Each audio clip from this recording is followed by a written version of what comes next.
Hello folks, subscribe to our channel and drop your thoughts in comment below. Want to dive into the wild world of tanks and their epic stories? Let us know what do you think.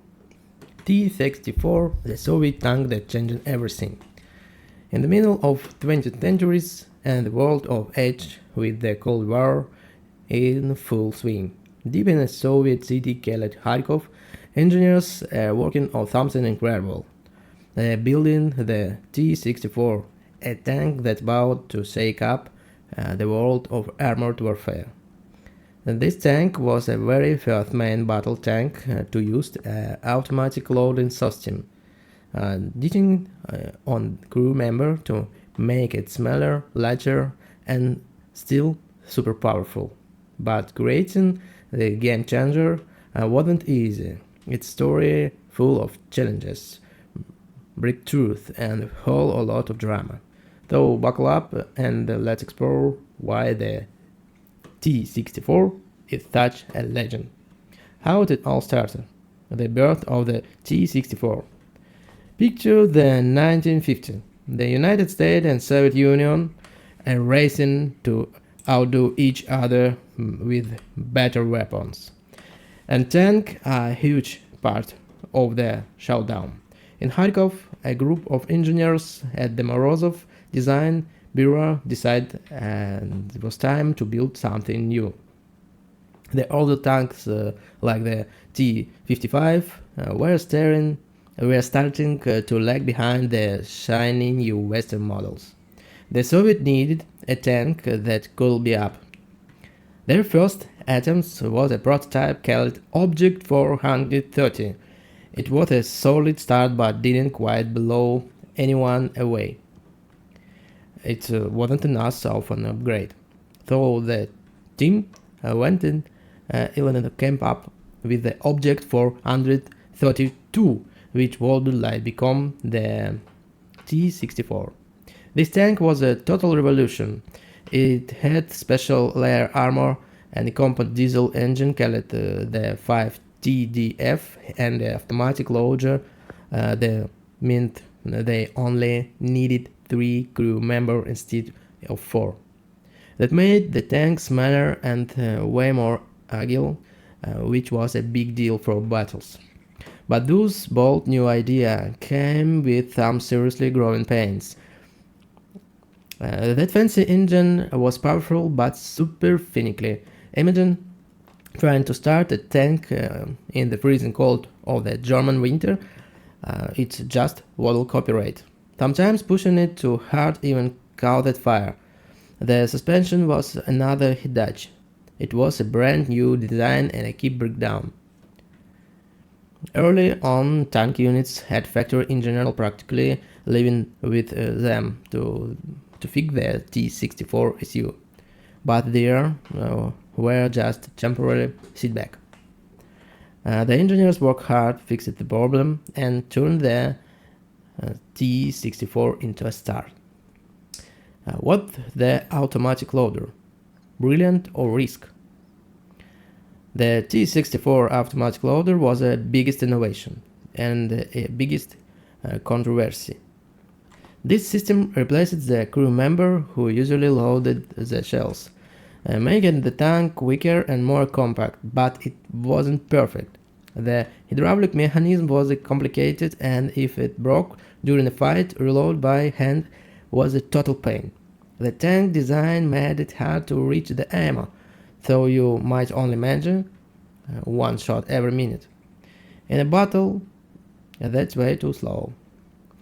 On top of that, the loader moving parts were right next to the gunner, which could be dangerous if the tank got hit. Damaged loader could spell big trouble for the crew. Still, this system was a bold move and it set the stage of future Soviet tank. Western tanks, like those used by the United States, stuck with a human loader for years, which made their tank bigger and slower to reload. The T-64 design was a risk that paid off, proving that thinking outside the box could change the battlefield. The T-64 wasn't just about being small and quick, it could hit hard and take beating. Its main gun, a 125mm smoothbore called the D81T or 2A46, was a beast. Later, the T64B version got an upgrade with the system called Cobra, which let it fire guide missiles right through the gun barrel. That means it could take out target way faster away than regular tank shells could reach. Talk about a sniper tank. The T-64 also had cutting-edge armor made of light materials, and later models added something called dynamic protection, which could stop even the most advanced anti-tank weapon of the time. Its smaller size and lighter weight, around 42 tons compared to a heavy Western tank, made it a champ and zipping across muddy file or raw terrain, which was a big deal in a place like Europe where battles might happen. Here's something wild. The Soviet Union never sold the T-64 out to other countries. Unlike its cousin, the T-72, which popped up everywhere from the Middle East to Africa, the T-64 was kept under wraps. It was a top-secret weapon for the Soviet Union-based units, especially those stationed in East Germany, ready to face off against NATO tanks like the United States M60 or the West German Leopard. The T-64 was like the Soviet Union's ace up its sleeve. When the Soviet Union broke up in 1991, things changed. Ukraine ended up with a ton of T-64 and made them the backbone of its tank forces.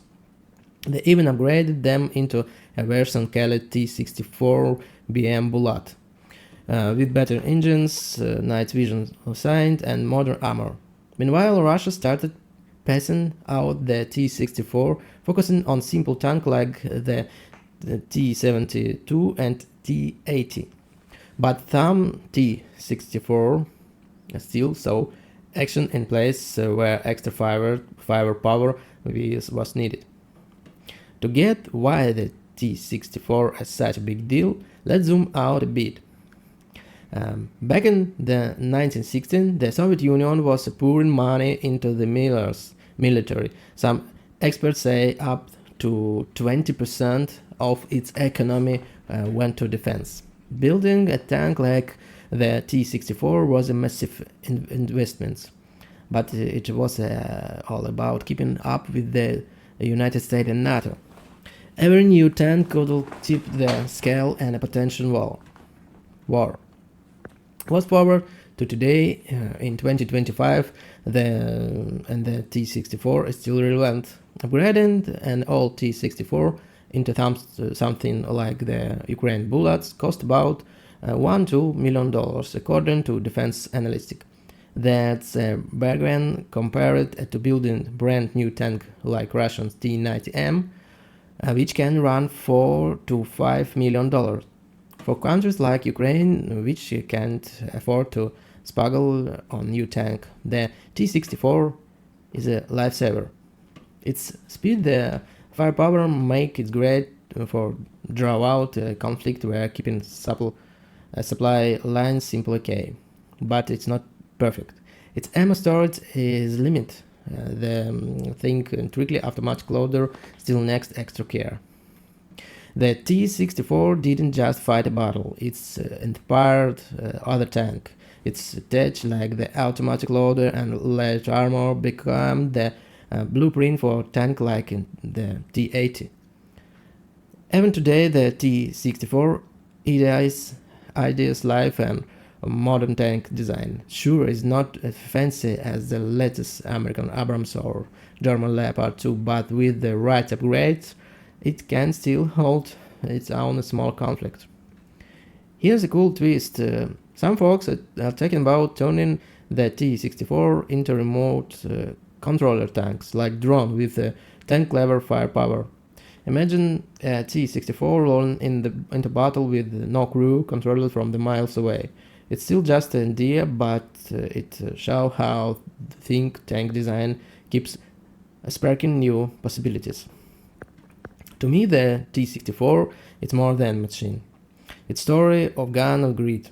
Those Soviet engineers took a huge risk betting on wild idea like an automatic loader and fancy armor. Yeah, they hit some snacks, but they keep it up, and the result was a tank that changed how wars were fought. The T-64 remind me the big breakthrough often comes with big challenge. Every time that engine wouldn't start or suspension broke, it was a lesson that made the tank better. The tank is the symbol of what happens when you dare to dream big. It's not just about blowing stuff up, it's about pushing limits and proving that even the craziest idea can work if you stick with them. The T-64 is a legend that still has story to tell. Want to hear more about tank that shaped history? Subscribe to our channel and drop your comment below.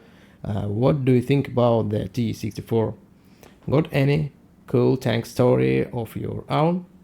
Share them with us and let's keep the tank talk rolling. Thank you so much. Bye bye.